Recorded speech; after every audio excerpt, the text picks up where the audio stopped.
কুষ্টিয়া জেলায় মোট 11টা ইউনিট, 6টা উপজেলা এবং 5টা পৌরসভা। এই 11টা ইউনিটে 101 জন করেন 1111 জন ভোট দিয়ে তারা জেলা কমিটি নির্বাচন করবে।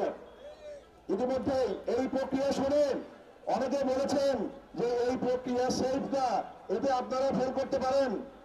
আমি তাদেরকে প্রকাশ্যে বলে দিয়েছি, আমাদের এই প্রক্রিয়া যদি জনগণের পছন্দ না হয়, আমাদের নেতা কর্মী যদি আমাদের ভোট না দেয়, আমাদের কোনো অসুবিধা নাই। আমরা এই সামনের চেয়ার থেকে ওই পিছনে যেয়ে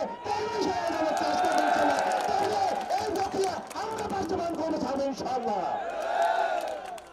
সংগ্রামী বন্ধুগণ, আমরা দায়িত্ব পাওয়ার পর থেকে আমাদের কাছে আপনারা বিভিন্ন সময় বলেছেন, যারা আন্দোলন সংগ্রামে সক্রিয় ভূমিকা পালন করেছিল, যারা আন্দোলন সংগ্রামে ছিল, তাদেরকে দিয়ে আহ্বায়ক কমিটি করার জন্য আমি আজ এই সমাবেশে আপনাদেরকে ওয়াদা করে বলছি, তারাই কমিটি থাকবে। যারা আন্দোলন সংগ্রামে ছিল তারাই কমিটি ছিল, তারাই কমিটি থাকবে, তারা অফিসের সংগ্রাম হয়েছে। সংগ্রামী বন্ধুগণ, আমরা যে কমিটি করব এই কমিটি হবে মাত্র 1 থেকে 1.5 মাসের মধ্যে। কারণ আপনারা জানেন আমাদের কিছু সাংবিধানিক বাধ্যবাধকতা আছে। আমাদের কমিটি হয়েছে নভেম্বরের 4 তারিখে, আহ্বায়ক কমিটি সাধারণত 90 দিনের মধ্যে হয়।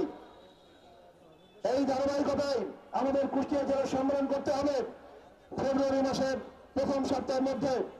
তাই আমরা যে কমিটি দেব সেই কমিটিকে আমরা আরো কয়েকটা ভাগ করে যাতে সম্মেলন দ্রুত সময়ের মধ্যে হয়, তার মাধ্যমে আমরা দায়িত্বকে ভাগ করে বিভিন্ন ওয়ার্ডে যাতে একসাথে কাজ করতে পারে সেইভাবে আমরা দায়িত্ব বন্টন করে দেব।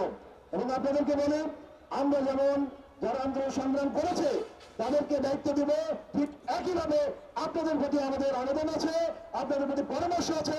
সেটা হলো আমাদের কমিটি 1.5 মাসের জন্য, কিন্তু আপনারা যে কমিটি নির্বাচন করবেন সেই কমিটি হবে আসল কমিটি, সেই কমিটি হবে প্রকৃত কমিটি। তাই আপনাদেরকে ভুল করে চলবে না।